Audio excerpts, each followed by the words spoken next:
Welcome back, everyone. You're listening to What on Earth is Happening here on Oracle Broadcasting. I'm your host, Mark Passio. My website, whatonearthishappening.com.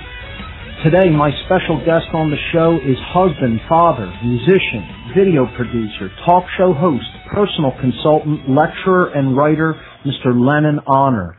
And we're going to get right back to Lenon in just a moment. I want to give the call-in number for the show because if time permits, I'd like to take a few calls for Lenon from the listening audience. The call-in number to join us is 866-841-1065. Once again, the guest is Lenon Honor. If you want to call in with a question for Lenon, the call-in number to join us is toll-free 866-841-1065. I see we already have a few people on hold in the call-in queue, so please be patient. We'll get to your calls later on in this second hour of the show. Lenon, you were talking about that ultimately we're really here on Earth and we're serving our Creator through the very expression of our lives and what we create here on Earth. So would you like to continue with that line of thought? Yes, please. Thank you so much, Mark. And thanks again for having me as a radio interview guest. Absolutely. A pleasure to have a guest of your honor and your wisdom here with us today. Oh, thank you so much. When we talk about the occult, one of the things that has happened in terms of the subjugation of the species is to have the species externalize its power into space somewhere. And this is epitomized with what we call the God concept. Now, I have an understanding also that all things exist somewhere. I mean, even non-existence exists someplace. There are things that exist simply in a person's mind, but that is real to them, and reality is relative in the end. In this sense, it is relative. One person can have a particular reality stream going in their life, and someone else may have another reality going on in their life. One person may be experiencing bliss, the other person may be suffering and not know what bliss is. And then there is a collective consensus reality that we abide to. So the complexity of it all goes on and on and on. So part of what I'm saying is that when we externalize our power to some God being out in space, and I'm not saying that it does not exist, what we are doing in essence is we are denying our true creator. Now, when I say creator, I'm talking about the biological component of ourselves. The spiritual component, that's a whole nother topic for a whole nother show. If I ask anyone who's listening here, if I ask you, I just like to think about things critically and just use adequate discernment. If I ask you, what created you? Most people, and some people, I wouldn't say most, but some people say it was a God being out in space. The God being out in space has nothing to do with creating you. And when you do that, you deny that creative force that actually created you. So it is a form of disrespect unto that which created you. See, all things that you create are materialized and manifested to help you in your own spiritual progressions. If they deny you, if they say you did not create me, then they are no longer serving their purpose. They are no longer assisting you in your spiritual progression. So we talk about cosmic respectability. We have a whole species on planet Earth that was created not by a God being, and many of the individuals in this species are externalizing their power to this masculine projection of power and domination, this group out there in space who's waiting to judge you at some point. You understand this? And I'm talking about the base level interpretation that we have, especially in religiocentric arenas. When we get into the occult aspects in terms of what's really taking place in the Bible, that's a whole other topic for a whole other time. Right. And that correlates with what I'm talking about here. So I'm going to make that clear here. Astrotheology, if you will. Yes. See, I'm talking about the manipulation here. So for those of y'all who are in the know, when we talk about the theological aspects, I understand where you're coming from. So please, bear with me here. But I'm talking about to the vast majority, we talk about the manipulation. To have people externalize to this masculine being out in space, and this masculine being is saying things like you were born in sin, and therefore at a certain point, I'm going to judge you to see if you get into heaven. See, what that religiocentric entire view of the Creator is all about is that it is in itself a projection of the current conditions of humanity incarnated in that worldview. You know, we're living in this totally male-dominated society, this, society based on domination and control. And that is actually, that vision of God is actually a projection of the current conditions here on earth in people's minds as God. Absolutely. And this is to say that some of you are creating your God based upon your mentality. You give power to it. This is in some of my earlier work. I talked about this. See, no being has any more power than you do in existence. No being does. Only to the degree that you externalize your power unto it. You see, even the subversive use of symbolism. See, Mark, you understand it. Once you understand the symbolism, it no longer impacts you, right? Because you're bringing that out of the subconscious level, that animalistic level of programming, and you're bringing it up into the conscious mind, which directly connects with the higher self. Absolutely, profoundly stated. You see, so when we externalize our power and we say that some God-being, masculine being out there created you, this is an abomination. Why? I want to ask the question: when, if ever, has a masculine being materialized in the physical domain anything of an organic nature? It has never. The masculine project, it cannot, and this is okay because it has a complement called the feminine that it works with in order to create in the material realm. I'm talking about of an organic nature. Sure, we can make a skyscraper. Sure, we can, make a house. We can build. That's not. I'm talking about of an organic nature. The biological entity. It is the biological nature that we call the human being. It is an organic nature. When, if ever, in this dimensional reality, has a masculine being created anything of an organic nature? Anything so below, as above, so below. Why then we expect some masculine being out in space to be able to create something of an organic nature here on planet Earth? It cannot be done.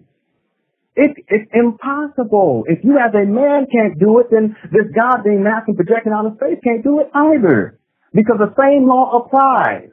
That nothing in this material realm that is masculine can create anything of an organic nature. We can go into the laboratory and try to create things, but everything that we use as men to create, it comes from something else that created it, that was of an organic nature, and that which we use is of an organic nature, and that was sourced from something else. And I asked the critical question, what was it sourced from? This is where it gets deep here. Nothing of an organic nature exists here on planet Earth, irrespective of that which created these things. And it was not a masculine being out there in space that created it. Many of us, we externalize our power to. This is why we are held in such low regard in the cosmos right now as a species, because we have denied that which created. If I ask you, what created you? You people listening here, many of y'all say, God, no, it was your mother who did it. It was your mother who created you, who held you and formulated you, literally, in her womb for 9 months.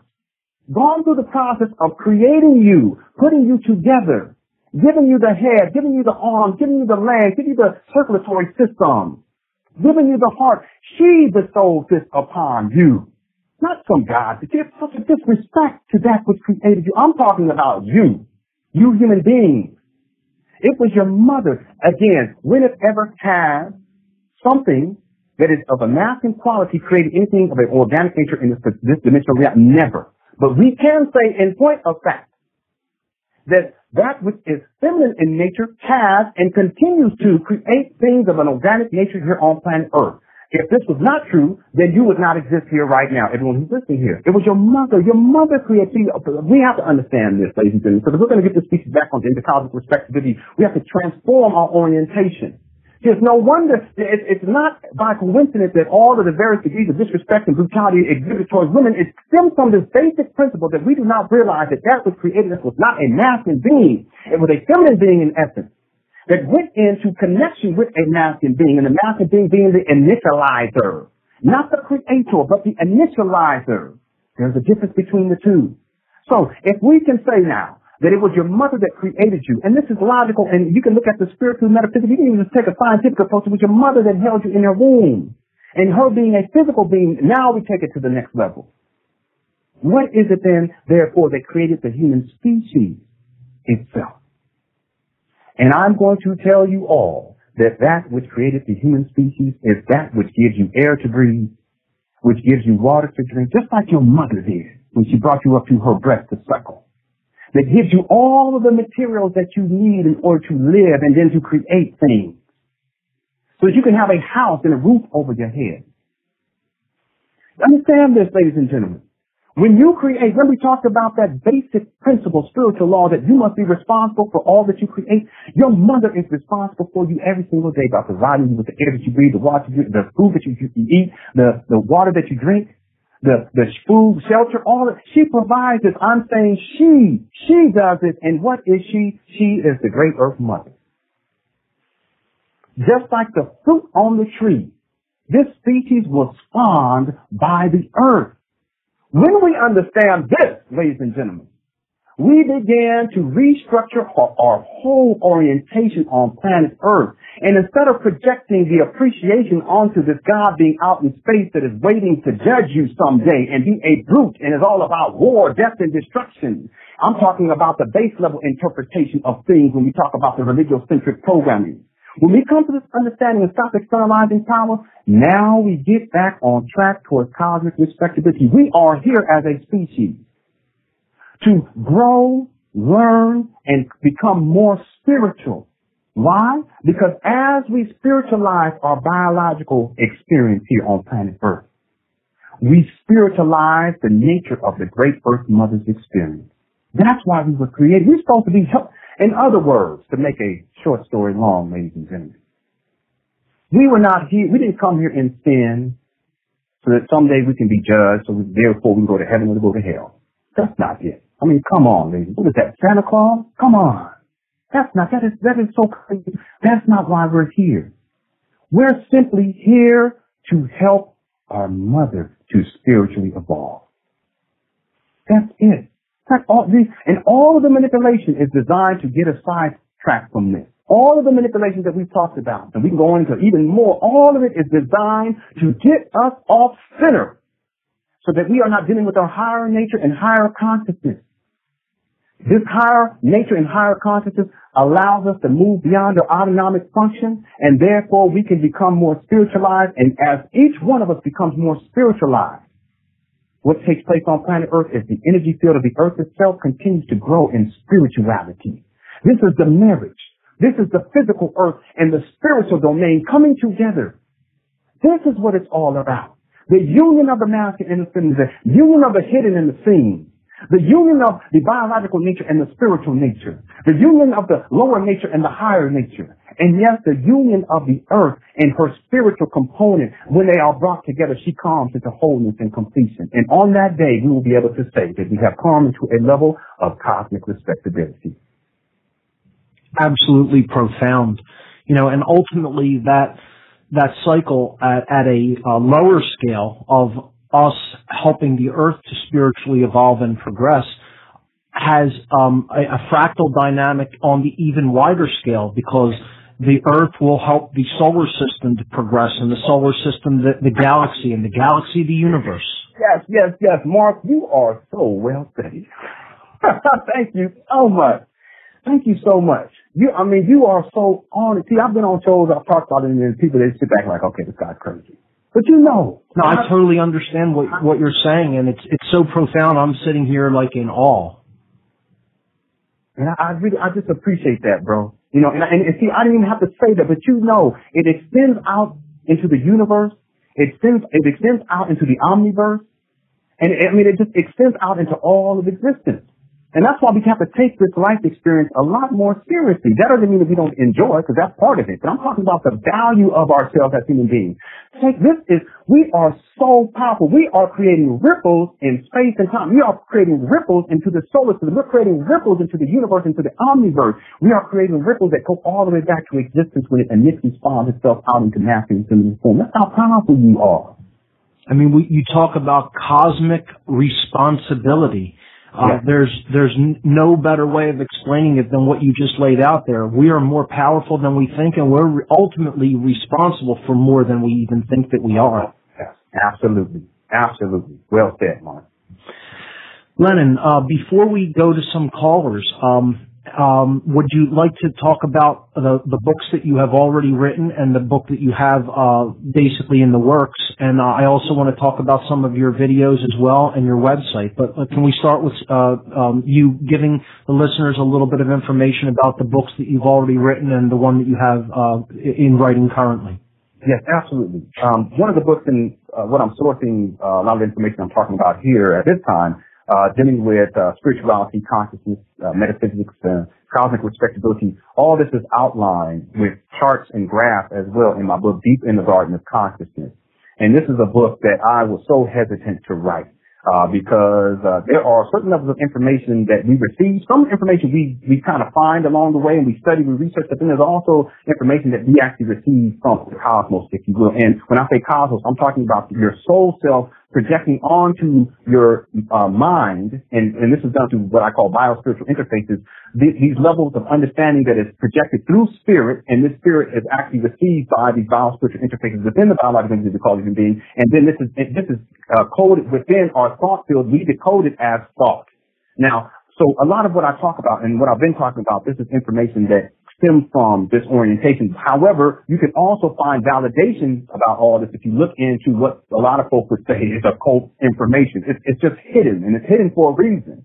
And it's out there in the ethers. It's not like it's not like you can't access it yourself as a human being. It's just a matter of connection to spirit, if you will. So, in this book, I outline, this relationship between the human species and the earth. I also outline the spiritual significance of our existence here. I talk about consciousness. I also talk about 2012 and ascension, all these different concepts that that I've talked about over the years. I have it inside of this book. It's called Deep in the Garden of Consciousness.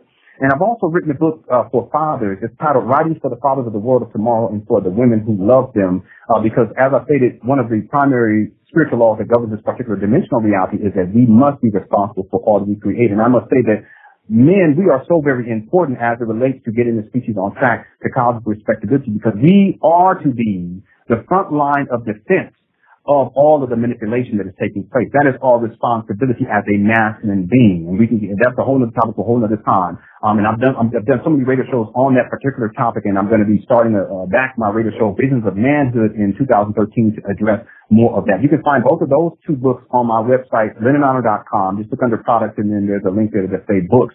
So that's the short wrap up of those. And then I'm now working on a book, and I actually had hoped to have it done by September 11th this past year, but there's so many things that I've been working on, but I plan on having it done before April, because that's when I'm going to be coming to Through Your Mind, the conference that you're putting together now. And yeah, so I will be there in that's in Pennsylvania, right? Philadelphia. Yes. So I'm going to have it available for that event. And this book is dealing with the 911 fear-based mind control program. And this is a fascinating dynamic. It's really getting deep into human psychology and the manipulation of human consciousness and the use of fear, because that's one of the major mechanisms of domination and control. I propose that one of the most, and you talked about this, one of the most powerful means of controlling someone is simply put them inside of a state of fear, and then they externalize their power. They look for someone else. I mean, everyone who goes to vote is because it's out of fear. Ultimately, they have a problem that they feel they can't solve. They're fearful. They expect someone else to solve it. That's so right.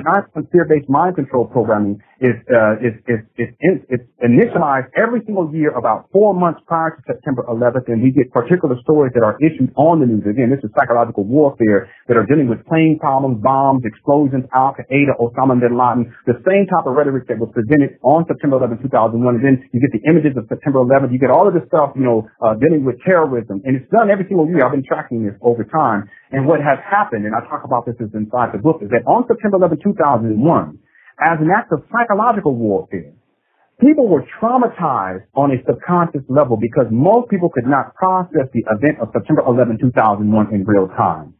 And what happens in terms of human psychology is when we experience a traumatic experience, what happens is our subconscious mind kicks in order to protect our conscious mind from living and experiencing the trauma. And that trauma is submerged, therefore. And unless we go through a process of healing, it continues to be submerged and it recycles itself inside of the subconscious mind. I know you understand all this stuff, okay? But for those of y'all who are listening in, so what has happened is that the human species itself on September 11, 2001, it was given programming that initialized a level of mind control via fear by putting the global population into an extreme level of fear that initialized the subconscious mind, and the whole experience has been submerged within the global population subconscious mind. Now, this is the same technique by which trauma-based mind control works and operates, except this was done on a mass scale. maybe perhaps for one of the first times, I mean, not the first time, but in the biggest way in modern times, we witnessed a mass trauma-based mind control event. Absolutely. You are so on it, Mark. Yeah, absolutely. It's trauma-based mind control. It's psychological warfare. So what happens is that in that most people didn't heal, and see, until you have clarity after the event, you're not going to get to a point of healing the actual trauma itself. And see, most people, we just don't have clarity enough. And the whole orientation has been so emotional. There's a reason why when you bring up September 11th, people are still getting emotional all these years later. It's because there is trauma associated with it that is embedded within the subconscious mind. Now, what has happened is the manipulators. See, that's what I mean. When we first start off the show, they have their understanding of this biological entity and the psychology of the biological entity. They got it down to a science. What has happened is that in order to reenact the same levels of fear, in and around September 11th, every single year, the same type of programming is issued through media. And what happens is it functions, here we go again, the trauma-based mind control, it functions as a trigger. People are triggered on a subconscious level to relive the death and destruction. They do it every single year. And what does it do? It causes people to, again, relive the fear, and then they externalize power all over again. This is done every single year since September 11th. It is simply the triggering. I call it a 911 fear-based mind control reinstallation program. And inside my book, I outline how this is being done. I outline the psychological mechanism and the various techniques that media uses to do this. So this is a statement, if you're out there and whenever September 11th comes around, you start to feel as if it's September 11th, 2001, understand that this is because you are under a state of mind control, and you have to have courageous enough to admit that, because once you're able to admit it and you realize it, now you can go to the process of healing yourself so that you won't be put back into a state of fear. That mind control on September 11th, that fear-based mind control, it was so profound. It was a global phenomenon, and what better way to subjugate the human species than to give this mass death ritual as a fear-based mind control program, submerge it into the global population's subconscious mind where they're not even aware of it. And then in order to continue to dominate them because they externalize their power after the event, simply trigger in them the trauma. It's called triggering the trauma over and over again. What happens now, therefore, is people every single year are triggered. The trauma is triggered. They externalize power, and they are maintained in a subservient position. This has been done since September 11, 2001. And it shows you that they have to continue to reinforce that manipulation through that triggering technique that you're speaking of in order to keep people in their grip, in order to keep them in the throes of manipulation where they want them. Yes, absolutely. One of the fascinating dynamics of human psychology, that even the mind control victims, if you allow them time and space to where they are operating without their mind control being reinforced, they will normally and naturally begin to break their mind control programming. And that is why the programming is initialized over and over again. That's right. Mm-hmm. Fascinating. Absolutely spot on point, and just so great to hear somebody with a profound understanding of what this ritual, which is indeed what the events of 9/11, 2001 was ultimately all about. So, Lenon, would you like to take some calls from our listeners? Yeah, absolutely. I love you. Thanks so much, Mark. All right, great. Here we go. Caller from the 602 area code. You're live on What on Earth is Happening with a special guest, Lenon on. Welcome. Hi, Mark. This is Ivan from Phoenix. Hi, Ivan. Welcome. Thanks. And Lenon, nice to hear you on the show. I'll be seeing you in April. I'll be going to Philadelphia for the conference. Oh, great. I'll see you there. Synchronicity always seems to pop up now that I'm aware of it, because a week ago I came across this book by Kent Bain, the most dangerous book in the world, 9/11 as a mass ritual. And here you are, just as I call in, talking about 9/11 being a mass ritual. Yeah. So all this information that's out there, it's starting to get some traction, because like I said, you're talking about it. There's another book that came out about it. Mark Passio is talking about it. And now learning this language, I kind of can see the numerology and the gematria about it. And it's pretty scary how things that are about us all the time kind of talk to us, but nobody's really listening. And the ones who are listening, nobody's listening to them. So I really appreciate the work that you're doing and Mark is doing and a few others out there to try and wake people up as to the world that we're actually living in. Oh, thank you so much. And having said that, that puts me kind of like in an interesting situation, because having this information now, the book that I mentioned predicts upcoming events for Christmas in Phoenix, Arizona, which is where I'm at. And now that animalistic instinct tries to kick in, telling me get out of Phoenix for Christmas. But then the awakened part, or the spiritual part, tells me, no, you be responsible and start speaking this, spread it. Not like a madman, but point people to the information and maybe prevent it instead of, like I said, just running and hiding and then, oh, it did happen, the information was right, kind of thing. Yes. And I know that. I'm sorry, go ahead. Knowing and not. Yeah, I know that's something Mark has talked about many times, about knowing and not doing is not to not know or not to care. So this is kind of like, I guess, my test now, and whoever else has, read this book and just, like, okay, these guys are crazy, but if the information is there, investigate it and, bring it to others' attention. Yep. Yeah, Mark, would you like me to comment on that? I think that's sure. You go right ahead. I'm gonna mute you up for a minute and get Lenon's response to that. Yes. And first, I want to say thank you for synchronicity. That is some serious stuff there, because this happens. It's once when we work on a particular area of our life, if we're working on our mental condition, you will find that individuals will come into your life who resonate on that level, whatever level you're on. And as you progress, and I have this saying that there are forces in the universe that will help you as long as you're in the process of working on yourself. They will work with you as you are working on yourself. So this happens all the time, and it's good that we are completely aware of this, because it shows that there's more going on planet Earth than just this human experience. But I want to say this, that there is a lot of information out there, and I've talked a lot about this. I call it fear-based mind control program. There's trauma-based mind control. There's so many different levels of mind control, but this fear one is something that's propagandized quite a bit.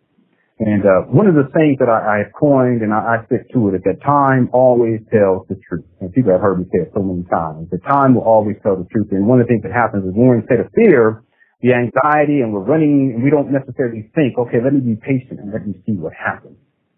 And this to say that if someone proposes something to you and says that on this date something is going to happen, we can use an example of 2012, December 21st, et cetera, whatever you want. We can use so many different examples. We can even look at the Jehovah's Witnesses in, 1913, I believe, 1915, and, projections and all these, there was doomsday occults that was saying all this stuff that on this day, something's going to end. And they put people in a state of fear. And for some of us, we hold on to that, and we're not patient enough, and we don't allow time to tell the truth. And when time tells the truth, we ignore the truth, and then we fall back into the next fear-based mind control program. For instance, there was a lot of programming dealing with the Olympics, wherein people were expecting some terrorist attack and bombs, explosions, and Al-Qaeda attacks, and et cetera. A lot of people were inside of a state of fear. Well, this is no different than the 911 fear-based mind control programming, with the exception that it's not a globalized ritual. It is more individualistic, but it's still impacting human consciousness. And the reason I'm saying this is that at some point, this species, we have to stop living in fear. We have to stop living in fear, and we have to be willing to take a step back and relax. That's another one of my things.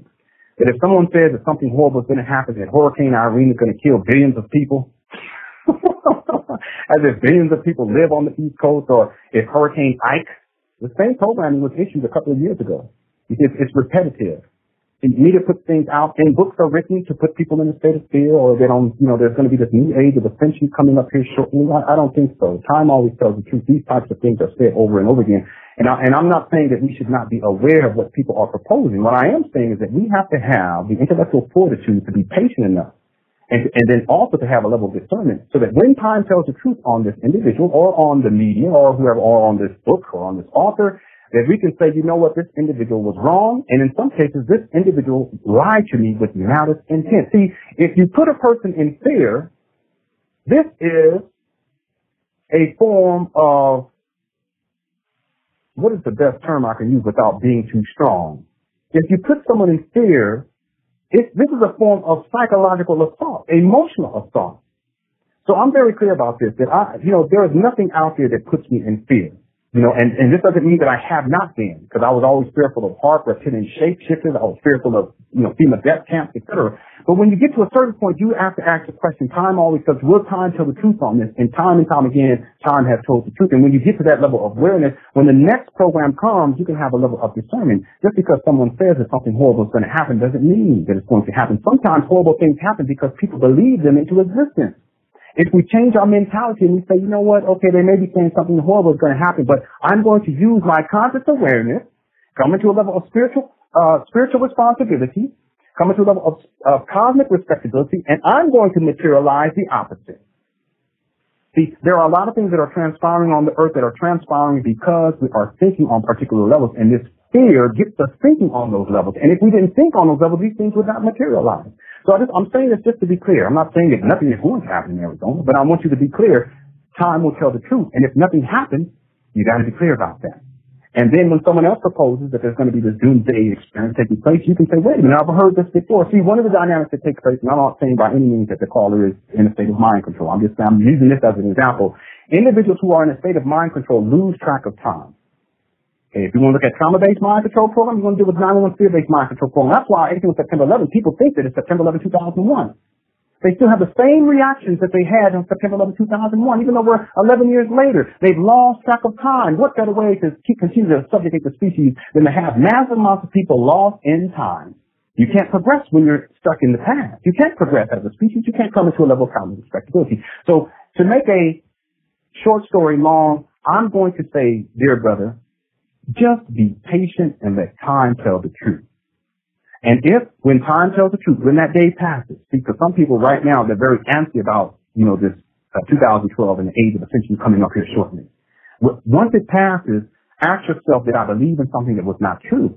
And then take the next step and say, was this that was it proposed with malice intent? And if it was proposed in malice intent, then you have to ask a critical question about the individual who promoted it.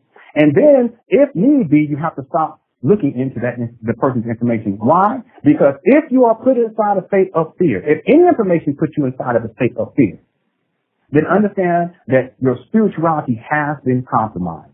See, we have to have courage. And part of what we have to do is to purify our information stream. Anyone that has put you inside of a state of fear, whether it's the alternative information or the main, see, it's no different. If you turn on Fox News, it's all fear-based mind control programming. And the alternative news, to a great degree, it's all fear-based mind control programming. I'm not saying do not look into it. What I'm saying is make sure that you allow time to tell the truth. And once you learn the lesson that time tells you, use that to empower yourself and move beyond that paradigm. Excellent response, Lenon. So let's go to another call.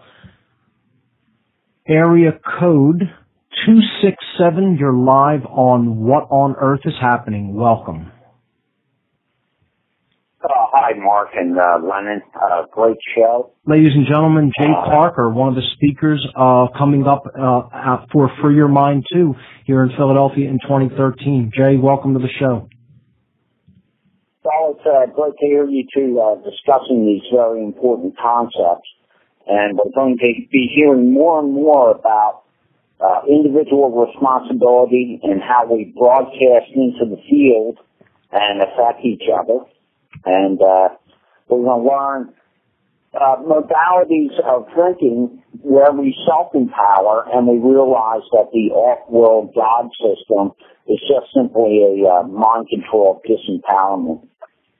And I'm looking forward to the conference with bated breath. Definitely. Lenon, your response. Yes, and that is so important, what you said about taking things to the next level wherein it becomes about personal responsibility. And Mark, I'm sure you're aware of this. You probably had this experience. And when we get into the alternative information, and there is a progression. Sure. And it starts from birth, really. It's not like, all of a sudden you start to realize something's wrong with the world. It's the progressions that we take throughout our lives. That's right. There was a time where I was under so much fear. I mean, and while I was in that fear, I was externalizing power. Right. And the Illuminati did it. It was the reptilian shapeshifter. That's why I can't succeed. It was, it was HARP. Someone turned on HARP, and that's why it's not raining today. I mean, I was externalizing power to such a great degree, and I was not productive during that time. I was so fearful. But I just want people to understand that even if you're at that point, understand it's just part of the process. And it's okay. It's okay. And don't get stuck there, because a lot of people, wherever we are, see, for instance, 10 years from now, Mark will be on a level that is, he's already profound, but in 10 years from now, he's going to be like, oh wow, can you believe this? Same thing with me. 10 years from now, I'm going to be addressing, because the idea is that it's all about reaching to a greater height, as we progress. And part of this deals with coming to a level of personal responsibility. I think that right now on planet Earth, this is the most important thing for us as a species, to come into a level of personal responsibility. That's exactly right. I was actually going to ask you what you think is the number one solution or the most important thing, and I guess you just answered it before I even asked the question. It's all about individual personal responsibility in the choices that we make and in the behaviors that we choose. Absolutely, and you said the same thing, so yes. Yes. I just wanted to add one thing. Sure. You guys touched upon this, that when I realized that I came from an Illuminati family 12 years ago, one of the first things I did was I forbade my father to have any contact with me whatsoever. Because I realized that he was rebooting the mind control programming. And all I have to say is, if you have any kind of situation in your life where and this could be a personal relationship, a business relationship, or a religious relationship, if you in your core are unhappy, you need to get away from the manipulation. You need to take a step back and be your own person. Make your own decisions. Find out who you are. Know thyself. And one of the things, I went through the worst torture and trauma that you can go through as a child. And it's all, murderous, fear-based agony. But now that I know truth, I fear nothing. That's right. That's it. And that knowledge will also grant us a layer of protection to continue to do our work and to get the truth out there for other people. That fearlessness is such an important aspect of doing this kind of work. You can't be worried about what might happen, what, somebody might do to you. Getting the truth out there has become the purpose for what we're doing, and in accepting that role and accepting that purpose and that work, I personally believe that there is a layer of protection that is granted to us by the cosmos itself. Absolutely. Absolutely. Well said. I'd like to also add one other aspect, since we were talking about personal responsibility and, connection with fear that may be being injected by people who want us to, go into a shutdown mode of consciousness based on what might be coming or what might not be coming. Hand in hand with that, we also have to look at certain individuals and certain lines of information that deal with the polar opposite of bad things and cataclysms and catastrophes happening. We need to look at people who are talking about cosmic help coming to us in the form of other beings that are going to just basically come down and rescue us from the situation that we have created ourselves and, take us into their protection, and basically we get off the hook without really having to do any deep work or introspection upon ourselves. I think that's almost equally as dangerous to buy into as some of the really, destructive or cataclysmic prophecies that we hear so much about. Yes, absolutely. And it is no different. In essence, in terms of the programming, because it also causes people to externalize power. No one's coming to save any of us, ladies and gentlemen. And if you think that there's some off-world being that's going to save you, that's not you in the first place, then you have been misled. In other words, you have suffered from a level of spiritual amnesia, because you are, in essence, it's the other component of you. You are that spiritual dynamic that has the power to influence consciousness here on planet Earth. There's not some being out there that we materialize, some, being out on another planet or these group of solar beings. No, that's not it at all. And one of the things that has happened, especially as we get closer to, this quote unquote 2012 new age of ascension, et cetera, and spiritual illumination, is that this program has caused people to really shut down their efforts to do the personal work. They're simply waiting on the date. I call it date-based ascension. Right. And it is a paradox in essence. And the reason why it's a paradox is because consciousness itself does not exist as a physical thing. It can materialize through the work that we do physically, but consciousness itself is not a physical thing. It is an ethereal thing. In the ethereal realm, there is no time. So for us to even get to the point, and this is psychologically, for us to get to a point where we think that somehow at a particular day or a particular date that consciousness is going to be illuminated all of a sudden, it's a paradox because consciousness itself transcends space and time. Do people understand this? I mean, it's basic logic. It's not associated with time. We have to do the work. We can't simply wait on a date-based ascension. No, we have to do the work. So one of the things that has happened with a lot of this quote-unquote spiritual information out there is that it causes people to get complacent and simply wait, and they expect someone else to save them, or they wait for the date, and all of a sudden all their problems are solved. They're going to ascend into the 4th, 5th, 6th, 7th dimension. Everyone else is for some sort of a biological purgatory. Everyone else who does not ascend. And I'm just thinking to myself, what if you have children? If you have children and you ascend and your children don't ascend, then what does that mean? I mean, there's so many different ways of looking at this. So in other words, it can be problematic when we begin to externalize our power that is based on what I call, and I hope it's not too strong of a term, pseudo-spiritual concepts. Because spirituality is not about externalizing your power and expecting someone to come save you. That's not it. Spirituality is recognizing that you are spirit in the first place. And that if there is anyone that is going to save you, it is you. You can look at it as the biological component of you, or that still biological component is married to your spiritual component. So, in other words, stop projecting your own spiritual consciousness out into someone else out there in space and waiting for them to come to save you. Save yourself. How do you save yourself? You save yourself like the caller said. Know thyself. Know that you are just not biological, that you are spiritual too, and it has nothing to do with time. 2012 has nothing to do with ascension. Ascension and cosmic respectability have to do with what are you willing to do here on planet Earth to uplift this physical species so that it can be spiritualized and it can come back to the realm of cosmic respectability. And once it does that, it can contribute to that which created the great Earth Mother. That's what spirituality is. It's not some being out there in space that's coming to save you. That's exactly right. Lenon, that is just so profound. I could not agree more. That is perfect. Jay, did you have anything else for us today? No, that's fine, guys, and best of luck in all your endeavors. Oh, absolutely. Much love to you. Okay. Great call so far. Let's take another call.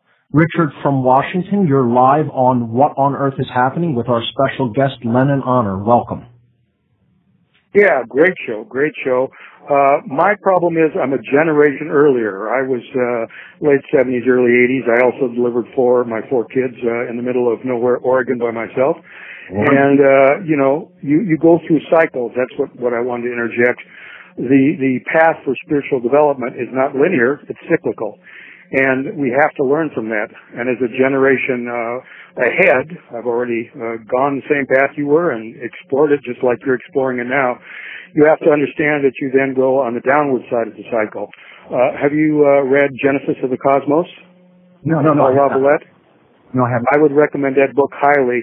And there's another book called The Parable of the Tribes by Andrew Schmuckler. That would be another excellent read. But what you find when you get to my grand old age that I have, that a lot of what we think is truth is really brainwashing. How they keep you in fear, one of the primary ways, and I know Mark doesn't want to acknowledge this, is by feeding us vegetation. That makes us dependent on fermentation and sugar, and that gets us addicted to the fear scenario, the sympathetic nervous system, if you study the body chemistry. And you don't have to kill animals to use their benefits. You can ferment, you drink kefir, you can partake of the eggs of the chicken. You can do a lot of things to get the carnivore's perspective. I am actually a vegetarian, not a vegan, so I do partake in dairy products. And you have to understand everything's cyclical. So you want to eat the vegetation during the day when you're in sympathetic automatically. And then at night you only want proteins and fats and support that digestive capability that you as a carnivore have to experience to regenerate in the parasympathetic system. You guys are right on top of it. But like I said, it's a cyclical thing, and you guys are going to get old just like I did, and you'll find out that some of the things you were talking about when you were younger have to be explored as we get to the down cycle, the catabolic state of our life. But keep up the good work. Enjoy the show as always, and great presentation. Richard, thank you. Lenon, your response. Oh, no, I have no response. Okay. Let's go to Nathan in Arizona. Nathan, you are live on What on Earth is Happening with our special guest today, Lenon Honor. Welcome. Oh, gosh. How you guys doing today? Well, I'm out here in Phoenix, out in Mesa, and I've had some weird dreams happen in my life, and when I hear about things pointing towards Phoenix, Arizona, and things blowing up, that definitely makes me scared initially, but I think everything's looking like we're going to stay here and continue what our plan, what we made of, what we decided to do, and we're here to make it work. I just, we're definitely going through it though, because there have been some weird things that have happened, and that's just the things that I'm battling with, and I guess anybody that lives in the Valley of Phoenix that might have heard about that. So if anything, I would just say if you have family up north or something like that, maybe spend Christmas up north because why not be safe in a certain situation like that? You mentioned the Olympics and the ceremony at the beginning, Phoenix went up in flames, and I think that was one of the things that this Kent Blaine guy points out. And but it's all good. I think we'll just stick it out and continue on. We've got a lot of plans in the next few months that ground us here. So we'll have to take that risk, I guess, and do it. But definitely, I think it's a time of action, no matter what. And that's what I'm going to finally do in my life is follow through with what I've been trying to get people to talk about, and it just initiates things to, like you guys are talking about, is so hard. Finally, actually doing something when you know you've got the plan. I definitely am not going to tuck tail and run. So, right. I don't know. I just wanted to put that out there that you do have to relax. You do have to, make sure you see the whole picture first before you just react. You have to respond, and that's responsibility. So I'll leave it at that, and thank you for this wonderful conversation that has been putting out into the air. Absolutely. Thank you. Lenon, your response. The same thing I said earlier, time always tells the truth, and we have to keep that in mind. And I'll use a quick example. I remember here in the United States of America, in California, when the Fukushima power plant, there was a disruption there, and there were people here who were in such a level of fear that it was staggering, and they believed that there was going to be a nuclear fallout here somehow. The radiation was going to come over the sea, and that millions of people were going to die. And on the news, of course, there were different, I guess you can say, solutions. And one was to make sure that you wash your car, because you get all of the radiation off of your car, and then you can drive to work. And there were people out here in California who were washing their cars, trying to wash off radiation, expecting some doomsday catastrophe. None of it was logical, and in the end, time told the truth.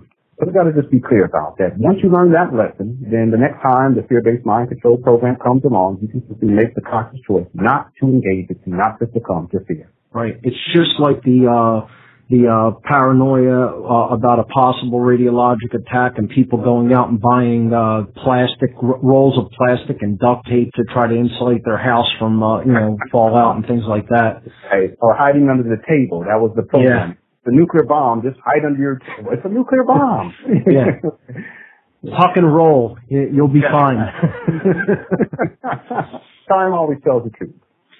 Lenon, I wanted to, one of the things I really didn't ask you much about and that I wanted to get your take on and find out how you got involved in what you do was your music. Now, you said you grew up in a family that really exposed you to music and you kind of grew up in a musical environment. But can you tell me a little bit about the specific kind of music that you yourself have composed and written and put out there into the world? How, what kind of style is it? Maybe some of the influences. Yes. And there's different kinds because I've done vocal music that was more in line with, I guess you can say someone like Stevie Wonder, that type of a sound. Okay. More recently, it's dealing more, like the title In the Land of the Ancient Ones, Soul Visions. It's dealing more with a more meditative, spiritual quality and tapping into consciousness, if you will.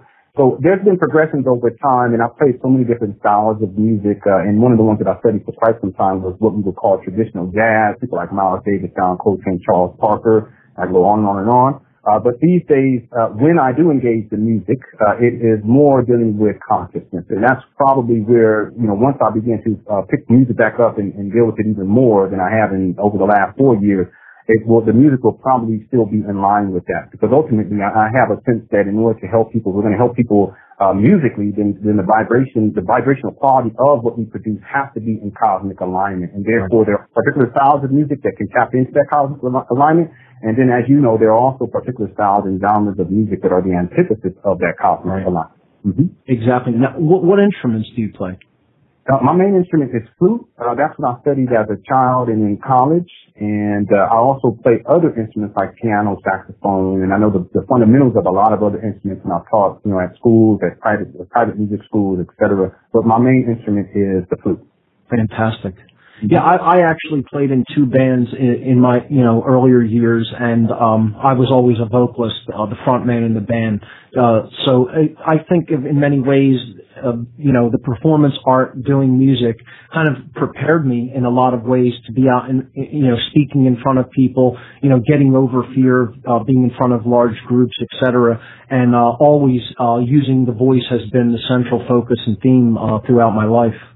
Yes, and it does. And that just goes to show you that everything is in perfect alignment. There is a cosmic order, and we make choices, like you said in the beginning, and there are consequences. And every choice we make, even though some of them may not be the best choice, they always fall back in line. So, for me as a musician, a lot of what I learned as a musician, especially as it relates to sound and vibration, I had certain spiritual experiences while performing and while practicing. And then you look back later on in life and you look at your experiences as a musician or to whatever capacity, whatever an individual has gone through, you realize that everything was there for a purpose and it all leads up to where you're at now. And the idea is, can you take where you're at now and move it to the next level? That's right. And I'm going to say this, that regardless of what one may believe, that each and every one of us, we never have to come down. We never have to descend. We never have to simply give up and say, I'm going to succumb to the mind control programming. I'm going to succumb to the fear. It's okay. You don't have to do that.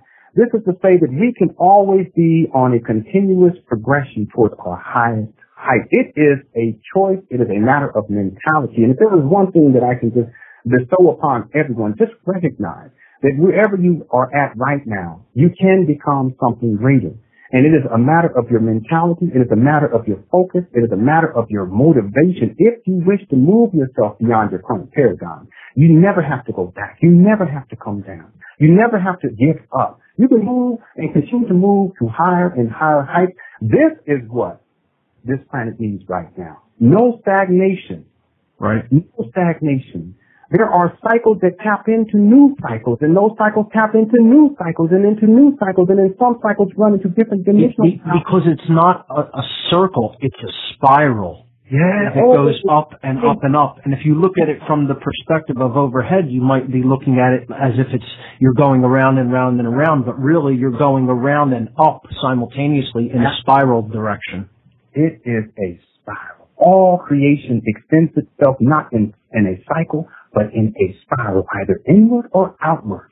The inward being the feminine, the outward being the masculine. Bring the two together, you got completion, and you can ascend indefinitely. It is about the balance. Ladies and gentlemen, be clear about that. Thank you so much for saying that too, Mark, because that puts all into perspective. We have to be clear about these spiritual laws and understand that as a species, we can continue to progress, and there is no need for us to backtrack. It is a progression, as you said so eloquently, and in the word progression, there's progress. Yes, thank you. So, Lenon, we're coming down to the end of the show. We have about 2.5 minutes left. I want to give you the floor for the end of the show. Please give the listeners any information about radio shows that you do. Give them your website, what they can expect to find on that site, and the floor is yours until the end of the show. Okay, ladies and gentlemen, you can go to my website, LenonHonor.com, and on there, that's all of my more recent work. We have radio shows lined up there. I have radio interview guests every single Friday at 6 p.m. Pacific Standard Time, 9 p.m. Eastern. On Saturdays, we also have radio interview guests on occasion. There's a calendar on LenonHonor.com that I just started yesterday, a new show titled Metamorphosis, Transforming Our Perception or Our Vision of Male-Female Relationships. On Sundays, my wife and I, we do a live video stream at 6 p.m. Pacific Standard Time on LenonHonor.com. We talk about male-female relationships, raising children, family, love, etc. Come join us today. We're going to be having a very special show today because it happens to be my birthday. And I want to say this, Mark. I cannot think of any other experience right now in my life at 37 years old than to spend 2 hours on my birthday with you. I am so thankful. Lenon, I did not even know that. I'm very surprised. Happy birthday, my friend. Thank you. And last year I was on my birthday, and he did not know, over on Occult Science Radio, Brother Curtis. I was on his show. You see? Curtis Davis, yes. It's beautiful. So I just want to say this. I don't want to say anything else and promote anything else. Thank you so much, Mark. It has been an absolute honor to spend this time with you. I appreciate you, and I have so much respect for you and what you're doing, and I'm going to continue to support you, and I will see you in Philadelphia next year at the Free Your Mind 2 conference. Ladies and gentlemen, you've been listening to a phenomenal interview with a profound individual with lots of wisdom to share, Mr. Lenon Honor. Lenon, thank you so much for being on the radio show and sharing your profound insights with us today. Oh, my pleasure, brother. Much love to you. Take care. Absolutely.